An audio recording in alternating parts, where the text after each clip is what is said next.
A very good, a very good evening to you. Thanks for joining us on the Tuesday edition of the show. I'm Yemi Adebayo. Well, tonight on the show, we'll talk about the exploits of Rivers Hoopers at the Basketball Africa League.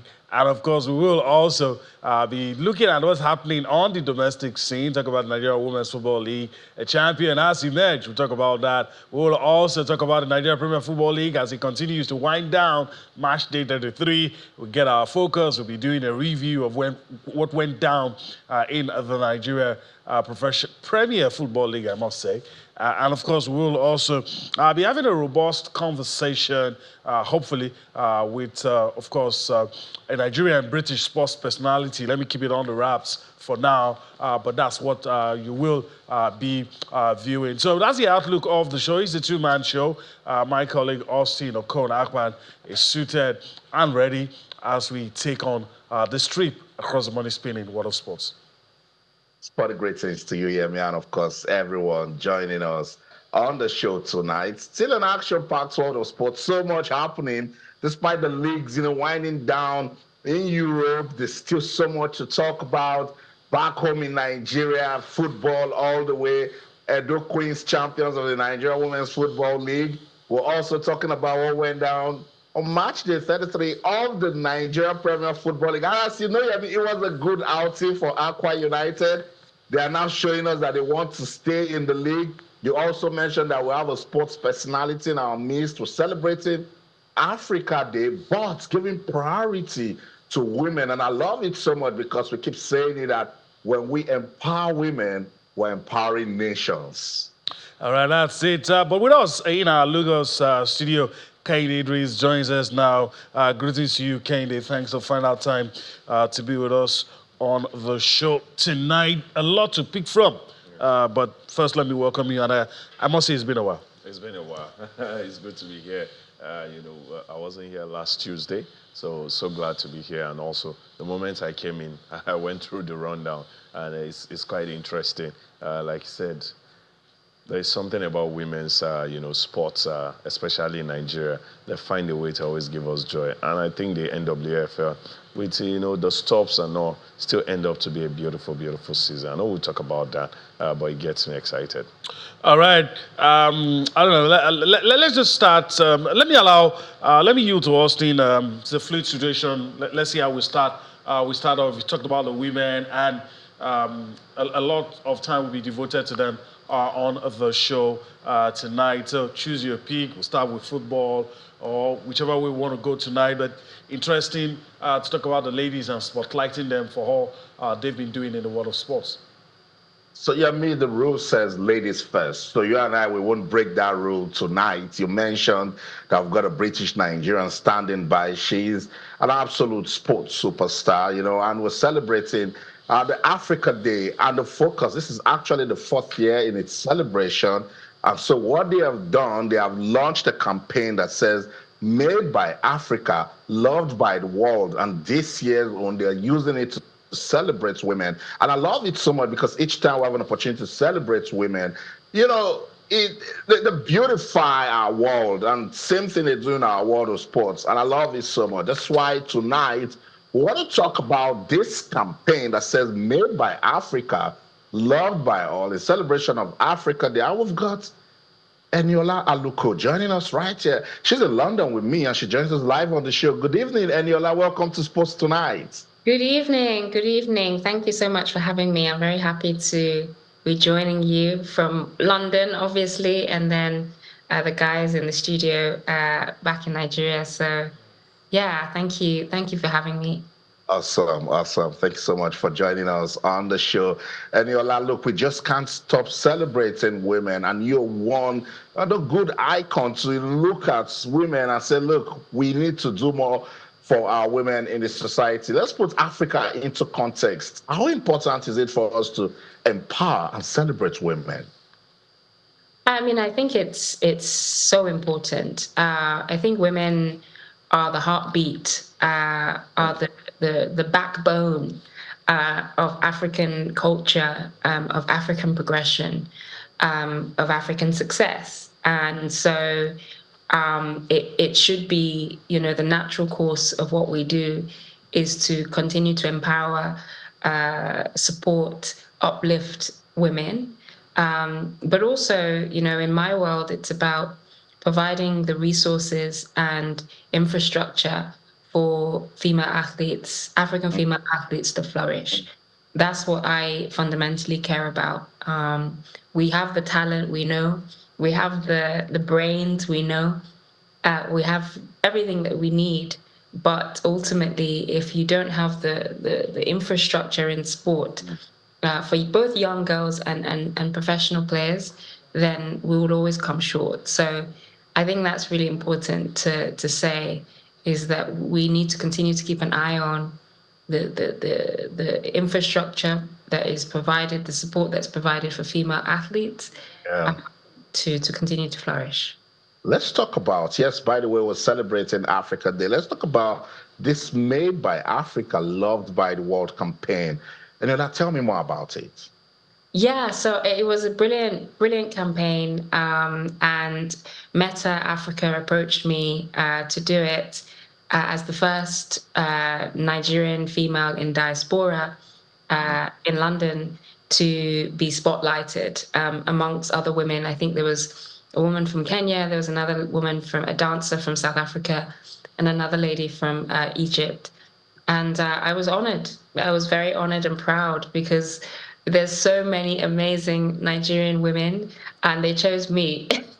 So I got the prize, and I think the reaction to the video has been amazing.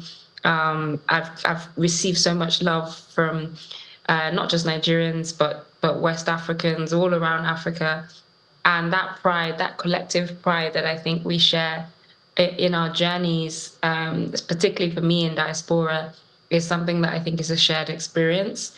So yeah, it was a brilliant campaign, and I hope in future I can do more with Meta Africa.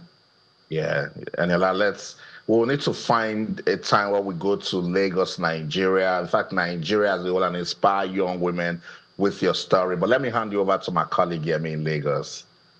Okay. All right, Eniola, thanks for joining us. You talked about pride, so it will make me ask you, can you share any memorable experience you had representing Africa that made you have a strong sense of pride representing Africa on the global stage? Well, obviously, for me, throughout my career, when I played, I represented England, right? So that was a choice that I had to make when I was younger. I first got into the England team at 14. But the reality is that, I'm Eniola Aluko. I've always been a Nigerian girl, and I've always flew the flag for Nigeria growing up in England. And, I believe that you should always flourish where you're planted. And when you flourish where you're planted, you're then an example for so many other people. So I personally believe that I've been I would hope I have inspired other Nigerian girls and women to become their best self. And now I think in terms of representing Africa, and now I'm working on the investment sort of executive side of football. And so I'm in very high level conversations with organizations like FIFA, organizations like the UN, about what are we doing to provide resources, physical resources, i.e. pitches. What are we doing to provide kit equipment? What are we doing to make sure sponsorship is available? I was in Côte d'Ivoire in January with CAF for the African Nations Cup. All of my conversations with the leaders of CAF were around what are we doing for WAFCON, Women's Africa. So I'm constantly having conversations and using my experience and my platform to make sure that my voice is always talking about African development, African sport development in Africa for everyone, but specifically for women. And so that's the way I want to affect it as much as I can. Let me throw this in before I yield back to my colleague, Austin. How has technology, for instance, social media, influenced? I mean, I'm talking about things like Instagram and all that. Has it influenced what you've been able to do? Has it influenced your career? Has it, talking about impact, what you talked about, has it been able to help you to be more impactful? Well, I think that my platform has always been one that I've tried to be as global as possible. Um, I've tried to transcend just England, and I think social media helps with that a lot. And I'm very strategic about what I do and what I don't do. So, you're not going to see me in certain campaigns because it doesn't speak to the impact that I want to have. You are going to see me in a Meta Africa campaign because I want to speak to African followers. I want to speak to people who share my journey in diaspora. I want to speak to women, African women, Black women. So social media allows for you to speak directly to those people in a very strategic and authentic way. And I'm very happy about that. I think it's allowed our voices to project. Even the technology we're using now with Zoom, it's nice to be able to connect and feel like the world is closer to each other through technology. Eniola, let's still go back to this campaign theme. I love it so much. Made by Africa, loved by the world, and its objective is to amplify voices from Africa, just so you guys can use your story to empower young women. Have you guys met that objective? I think so. I can tell by the response just in the 2 days since the film was released that there's so many women, so many comments about, oh, this is inspiring, this is empowering. I've had so many messages from women and girls to say, wow, I didn't know that this was the story. This was your story. I can relate to that. But there's a line in the film that I say, and I say that my mom always tells me in Yoruba, "Won le le le, won ba, won le ba," you know, and that for Yorubas, they were happy. They were happy to hear. What does that mean, Eniola? So "won le le le, won le ba" means they'll chase you, they'll chase you, they'll chase you, but they never catch you. Oh, I love it. And that really speaks to my life because I've when you get to the top, when you're rising, there's people who will always try and oppose you, will try to bring you down, will try and chase you. And my mom, who is obviously a deeply spiritual Yoruba woman, always tells me, don't worry about that. They won't be able to catch you if you just keep moving forward. Right. So I think many people were happy to, first of all, hear Yoruba spoken on the global stage, but also the wisdom in that message, I think, can speak to many different people. So the reaction, honestly, I've been really touched and moved, and I'm just so grateful to God that I'm able to be a vessel for positive impact as much as.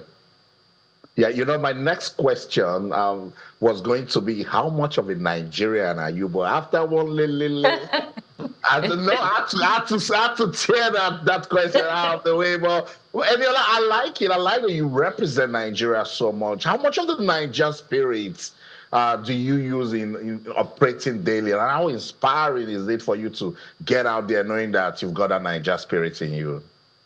Well, I mean, it's always been in me, right? It's always been something that was in me. I've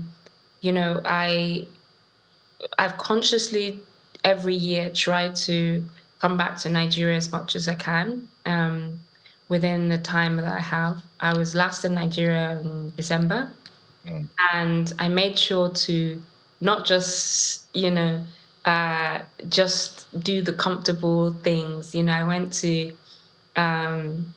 Magodo. I went to Elashe Beach. I was so touched when I went to Elashe Beach, and I just saw the beauty. It was so serene. And I do my best to try to show a side of Nigeria that is incredibly positive and beautiful and exciting and engaging. So I'm really leaning into being on the ground in Nigeria much more than I have been able to be before. But not just Nigeria, Africa, full stop. So Ghana, I've been to Uganda, I've been to Kenya, I've been to South Africa. Ethiopia's on my list. Cote d'Ivoire was there in January. I'm going to be in Morocco, hopefully for the African Nations Cup. So the whole of Africa is on my list, and I think that roots you. It brings you back to a sense of belonging and your identity. So that's me. That's what I try to do. Yeah, Eniola, well, we're about to let you go, but let's rewind time. And on this hand, I've got the Lionesses of England jersey, and here I've got the Super Falcons of Nigeria. Which one will Eniola pick? What, today? Yes.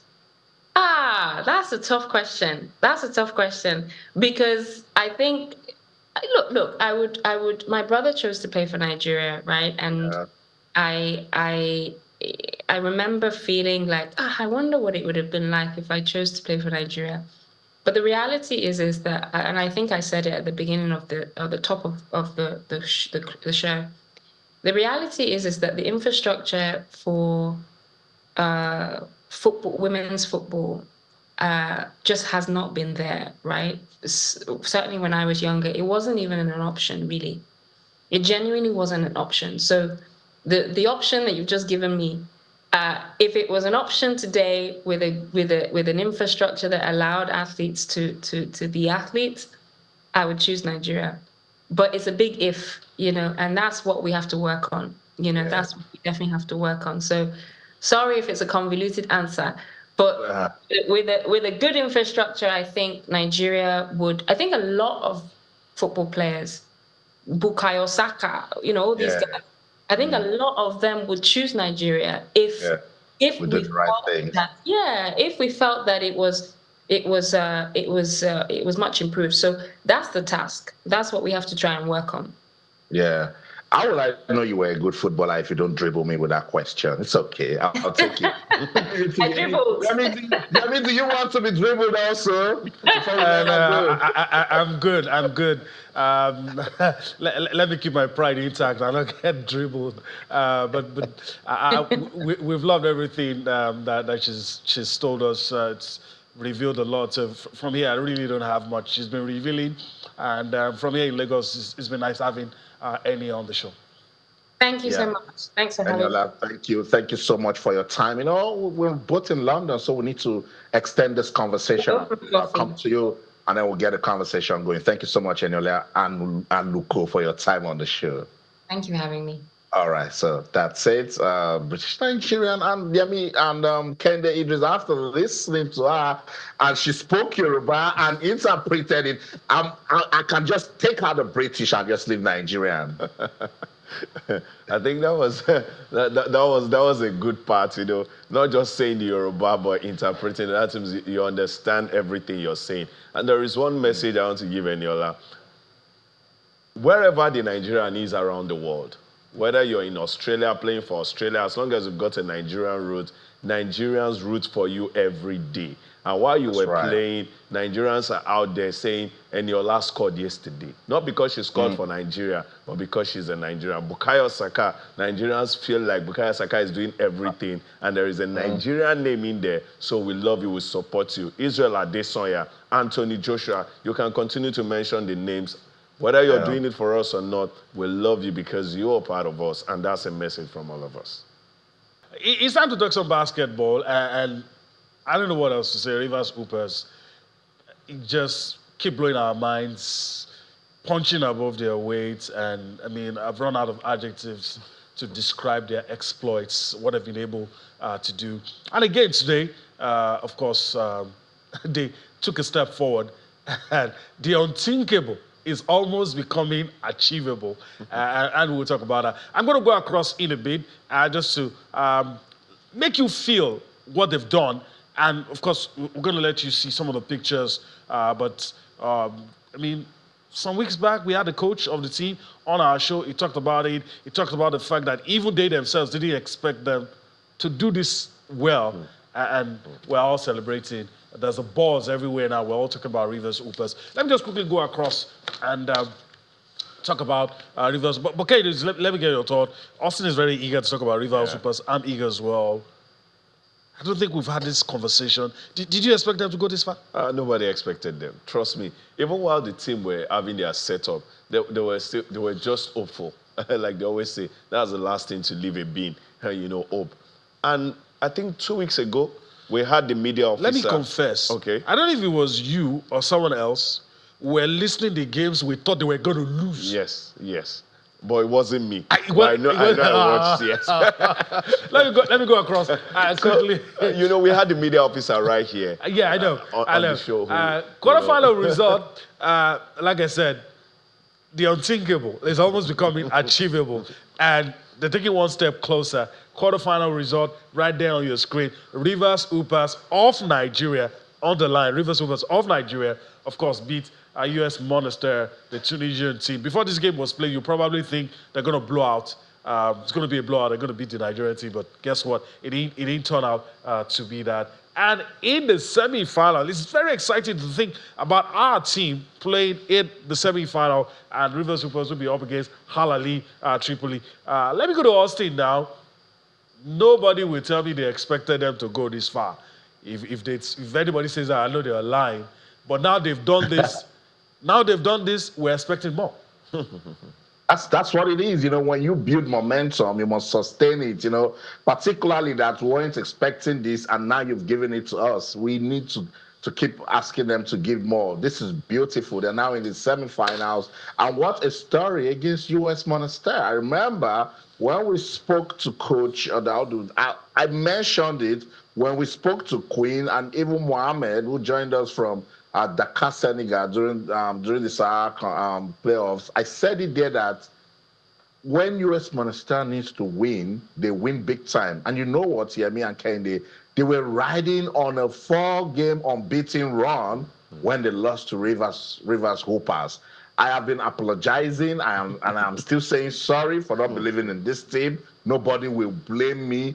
But gracious goodness, the way Kingsley Amayo has turned up with Perry, it was the performer of the match against US Monastir. It's been a team effort, and it goes to show because of the preparation and the attention that he gave to this before it all started.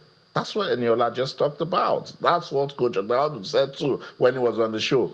Give us the infrastructure. We've got the talent. We've got people who are operating with the Niger spirit and just want to win. So yes, if you can make it to the semis, then you can make it to the final. Then you can lift the trophy. So go Rivers Hoopers. All right. Also talk about Coach Adaudu. Let's just quickly listen to him. We'll come back to get the thoughts of Kaide Idris, and he has cleared the hair. He didn't say anything, but I did. I counted a few games I thought they were going to lose, and I'm apologizing as well. This is Coach Adaudu speaking immediately after that victory over US Monastir. Well, it's a really, really good feeling. We are excited. We're excited for ourselves. We're excited for the whole of Nigeria as a country. We're excited for Rivers State, and it's a great feeling being in the final. This is something that we planned for. This is something that we wanted to do, and this is something that we could achieve. We wanted to achieve, and we're very, very happy that we have achieved it. Not any different from the way we have approached it not the way we approached the game against AS1. Anyway, we really didn't do a good job on that one. But we're going to approach it the way we've approached all of our games, especially the game against US Monastir yesterday. And we're going to do the same exact thing because their style of play is very, very similar. So we're going to come with all seriousness. We're not going to underrate anybody. We know we are the underdogs, but we're going to go out fighting. So nobody gave us a fighting chance. Nobody thought that we're going to be here. Nobody expected that we're going to be here. But here we find ourselves now. All the big names have been thrown out. So it's anybody's game. It will be a great, wonderful feeling if we eventually won the semifinals and qualify for the final. But hey, we want to win. We are not just here. We are not content with where we are right now. We want to do even more. So our target is to win the semifinals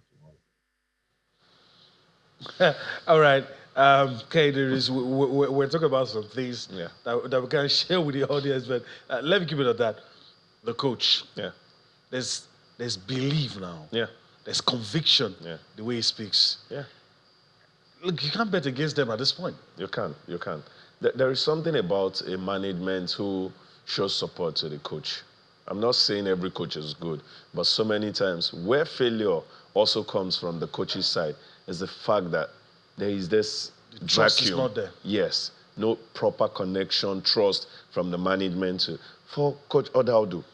The kind of players that was brought in, the kind of, you can do it kind of push from the management. Support. And when you get that, I think it makes you feel like you're larger than life, and it makes you sit up at night and want to even give more to those who had invested so much in you, in whichever way, whether financially or even the share belief. And that is where they find themselves. And I can remember, I was on this show when we spoke with Queen, the media officer of Rivers Hoopers, and she said, when they wanted to start the BAL, the Basketball African League journey this year, everybody was allowed to contribute, even she, the media officer.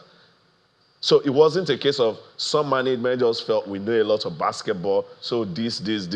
They call everybody who has any stake with Rivers Hoopers. Okay, what do you think?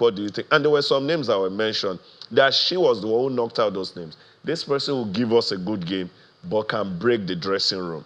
So that person was cancelled. That tells you that this is a team who wants everybody's input to get forward. And then after that meeting, they brought in this player, they brought in that player, and they went on with the belief. You hear me? There is something about me. As long as it's a Nigerian representative, I can be super optimistic. Even when I'm staring, in the face of, I still find a way to, be there and then go I sway away from being realistic. I stay with optimism. So I was happy that last year I was optimistic with Kwara Falcons. This time, I'm happy we're here and probably we'll be talking about Rivers Supers in the final. Maybe, who knows? All right, let's move on the show. Let's talk about a slice of national team football. Some disturbing news around Victor Osimhen. Let me yield the floor to Austin to talk about that. These days, injuries don't really worry us because we're spoiled for choices all over. But of course, Victor Osimhen, it's a player you would want to have. The opponents would not want to play against him. I'm very sure about that. But I mean, how did you take this news, Austin? A lot of people will say, well, we can cope without him, but of course, he's a big draw. You would always want him to be around. Yes, we would want him to be around. He has shown that whenever he has an opportunity to represent Nigeria, this guy gives 100%. It hasn't particularly been the sort of a season that he wanted with Napoli, but we love what he did for us at the AFCON, and so Nigerians were hoping that he will be back for the qualifiers to do more. But hey, Yemi, I didn't put my hands on my cheek, start thinking, no Victor Osimhen, because when I take a look at the forwards that Coach Finidi George invited for this South Africa and Benin Republic, I said no. Let me tell you, there is Nathan Taylor, there's Kelechi Iheanacho, there's Samuel Chukwueze, Paul Onuachu, Ademola Lookman, man on fire. There's Victor Boniface. There's Terry Murphy. And look, it's not because of what we've seen in recent times. I mean, you know the story with Nigeria and Bafana. On the streets of football, we say they are our wives, but it is changing these days because what happened. We went to sleep with our football administration, and so people are catching up now because I don't know why we're playing Benin Republic and we're bothered. Osimhen will be missed, but with those names that I've mentioned, and we come out, they execute according to the coach's instruction and play as a team and keep that unity of purpose going, then I think we will just, have an easy run against South Africa and Benin Republic. But because this guy has shown us that, look, I'm a fighter. When it's Nigeria, I carry the matter on my head. I give 100%. Then it will be missed, but nothing for us to cry about here, All right, I agree with you. Nothing for us to cry about. And that's why I'm not going to allow Kenny to say anything because he's probably going to repeat everything you've just said because we are all in agreement on what you've said. All right, let's switch gears now. Still with football, but we'll talk about the ladies on the domestic scene. I'll go across in a bit. You talked about it, Edo Queens. Of course, the beautiful bride, champions now. But how did it all get to that point? We're going to tell the story, the information, how it panned out, the result on the last day, and how everybody appeared on the table after 5 matches that they all played. All right, let me go across quickly. There you have a championship playoff results. You have Bayelsa Queens, 1-1 draw with Edo Queens. Heartland Queens, also 1-1 draw with Rivers Angels. Confluence Queens lost to Nazareth Amazons. These are the playoff results. And of course, from here, everything now, we take a look at the table to see how it all planned out. I'm very sure it's going to come up on your screen shortly. There you go. That's it. Edo Queens champions. After 5 matches, they had 10 points. Superior goal difference of +6. Having after scored 11 goals, conceded 5, given a +6, and they are the champions of the Nigerian Women Football League. And of course, a good one for them. We've always known that they're a good side, and this could happen. All right. I mean, also let me come to you. It was close. It was tough. We knew that the championship playoff was going to be like this. But then, a quick one. Did you live up to your expectations? Not exactly. I mean, because if you take a look at the table, look at it. Edo Queens 10, Rivers Angels 9, Bayelsa Queens 9. The top 3 teams from Group B. Now look at those teams from Group A. Nassau Amazons followed with just 5 points. He didn't give us the sort of competition that we wanted to see at the Super 6. So we just pray that the draw will never produce the sort of draw that it produced this season when they do the next one, because we want it, to be across spread. Because if it was done properly, maybe Delta Queens, defending champions, would have been competing at the Super 6. But what a story for Edo Queens. Let's not take anything out of their performance. They came with a plan when the league resumed. They started going away, picking up vital points. They always wanted to do it. And there's no way we can mention this team and everything that they've done without mentioning the former deputy governor of Edo State, Phil Shaibu, and all of the support and the push that he has given to these girls. I used to say back then that if the only thing they need to do is win a trophy, to just tell him thank you. I think they've done that finally, So well-deserved win for Edo Queens. Also a testament to the Betsy Obaseki Women's Football Tournament. That competition also did something good for Edo Queens. Don't forget, they won the last edition, and they've kept that momentum, brought it to the league, and now they are champions. You know what? Let's take some talking points from Edo Queens, emerging champions of the Nigeria Women's Football League, and I'll be right back.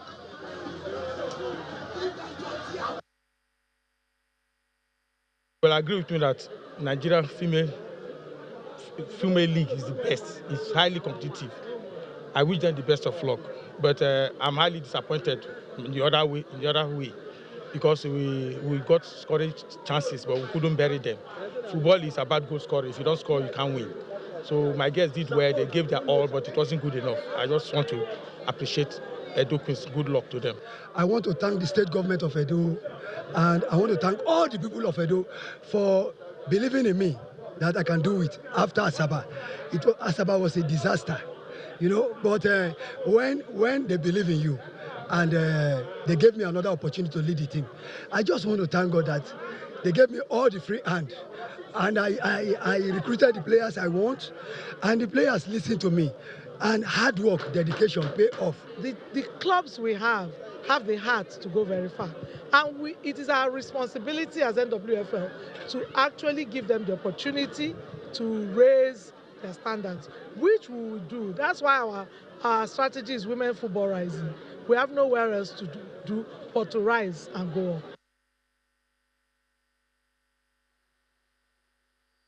So that's it. Talking points coming from the final day of the Nigeria Women's Football League. That's the chairperson in Kechi Obi. And each time we have this sort of opportunity to talk about league football development, particularly for the women, Kehinde Idris, we need to take it. But then again, as I said, don't take anything out of the performance of Edo Queens for them to go head-to-toe with Rivers Angels. Bayelsa Queens, who, by the way, have the home support, then Edo Queens truly deserve to be champions. They truly deserve to be champions. If you go back to the regular season, at a point, it was looking like Edo Queens were not going to make the cut. Yes, it was super, super tough for them. But they kept those performances, back to back, points, home, away, and all of that. I think they became fearless at a point. And when you get into that realm, it's always hard to have anybody stop you. And then they brought that form into the, Super Six, and they went all the way. Hey, sometimes final day is all you need to get everything to turn around. But when people talk about Rivers Angels, not getting the result they wanted, Bayelsa knew what they had to do. Beat Edo Queens and be the champions. Edo Queen knew what they had to do. We are the home of Bayelsa Queens. Get a draw, which is good enough, and be the champions. And they made sure of that. And I think that's a way for you to be a fantastic champ, especially making it your maiden, trophy win, being the queen of Nigerian football when it comes to club football. So big congratulations to Edo Queens. But like I say, now we've gotten to the era where you are proud enough to be, the #1 team when it comes to women's football in Nigeria, but also you have a chance of being the #1 team in Africa because there is the Women's Champions League, and the stakes are already high from Bayelsa Queens. They finished third. Now you have to do either be third or, get to the final. So congratulations, but go do more. All right. We're pressed for time now, and we have to move as fast as we can. We have the Federation Cup to talk about, and we have the league to talk about. Austin was very excited when we started the show, and it was quick to remind us that Aqua United are out of trouble with 5 matches to go. It looks like they might be able to do it. Let's take a look at the results. That's the next thing we're going to do. I'm going to run through the results quickly. It's going to come up on your screen in a bit, but then, again, like I said, Austin, told us Aqua United winning their game. Some interesting results we had. Plateau United playing a goalless draw with Niger Tornadoes. Abia Warriors losing to Ayimba, and some other interesting results.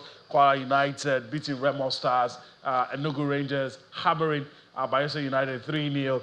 Kwara United beating Remo Stars 3-2.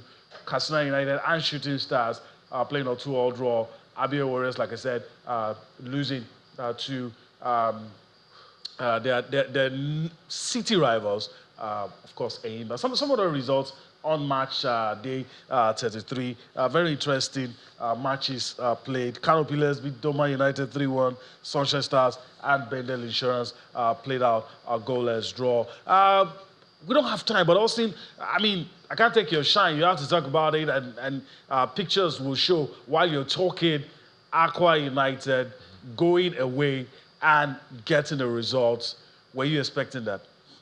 No, I wasn't expecting it. In fact, we had promised a team on the show last week, and I didn't talk down on the team, but I said they need to show workings. But I wouldn't put that working on a consistent Lobby Stars, a team that is also eyeing the trophy. So it was a fantastic display for Aqua United, picking that away win, 2-1. And look at that, look at the good it has done to them on the table. They are now 15th on the log. They must win their next game. That's the Nigeria Premier Football League for you. When you have an opportunity to pick points away from home, do just that. Shout out to Aqua United. Shout out to Ayimba. Ayimba needed to stay prominent, and they did, because Rangers were ruthless against Bayelsa United. Shooting Stars went away also to pick crucial points, and Remo Stars were expecting them to do something, but that team that I love so much, because when they need to win, they know how to win. That's Kwara United. The Harmony Boys State Focus went on to win that one by 3-2. 28 goals on match day 33. The NPFL is not anybody's mate here, me. Sure, not anybody's mate, as we say in local parlance. All right, let's move on. I would have allowed Kade Idris to talk, but no, not really much you can say now. Federation Cup, our last port of call on the show. Let's quickly take a look at the fixtures. I'll let Idris take a stab at that as we prepare to go. Round of 16 fixtures, and of course you've seen all the top teams in there. There you go. Round of 16 fixtures for the women. Edo Queens up against Rivers Angels. Bayelsa Queens up against Nazareth Amazons. You have Dana's Ladies up against Remo Ladies. Abia Angels up against Niger Retails. Atlant Queens up against FC Robo Queens. Kwara Ladies up against Delta Queens. Sunshine Queens up against Oni Badgers, Oshun Babes up against Confluence Queens. This is the women's round of 16. For the guys, Kora United up against Abia Warriors, Sokoto United up against the Aba Elephants, the Yimba Casino United up against Kano Pillars, Ikorodu City up against Inter Lagos, Sunshine Stars up against Rivers United. Round of 16 fixtures. Wiki Torres up against EFCC. There will be no arrests in that game, trust me. Kebbi United will be up against Aqua United. El Kanami Warriors will be up against Shooting Stars. Round of 16. Kehinde Idris, before we go, it's only fair I allow you to say something. Top teams in the round of 16 for the women and for the men. And for the women, I will be looking for, we'll see all games. We're looking forward to 3. Edo Queens versus Rivers Angels any day, anytime. That should get attention. Bayelsa versus Nasarawa Amazons. That should be another top game. Then every day, all day, Robo Queens would always get my attention where they go. For the guys, just one? Atlant. For the guys, I think every game, but there is something about 3SC for me. I just want to see how far they can push, what they are pushing this season. All right, we want to see how far they can push. Well, that will be all we can take. Austin, we got to go. We've had our run, but of course, time, not always your friend when you're having fun. And I think it's a beautiful run because she allowed me to land properly on that Aqua United fantastic win on match day 33. I hope that they keep it going. And for Aimba, Nobi Stars, Remo Stars, Rangers, and all of the others that want to win the league, but Aqua United don't get relegated. That's the show. In London, I'm Austin Okonakwa, and in everything you do, remember, keep talking sports. Bye for now. All right. We got to go. Can you introduce? I want to thank you for your time on the show. We'll do this again some other time. Of course, it's always good to be here. All right. We'll do this again tomorrow. I'm Yemi Adebayo. Bye-bye now.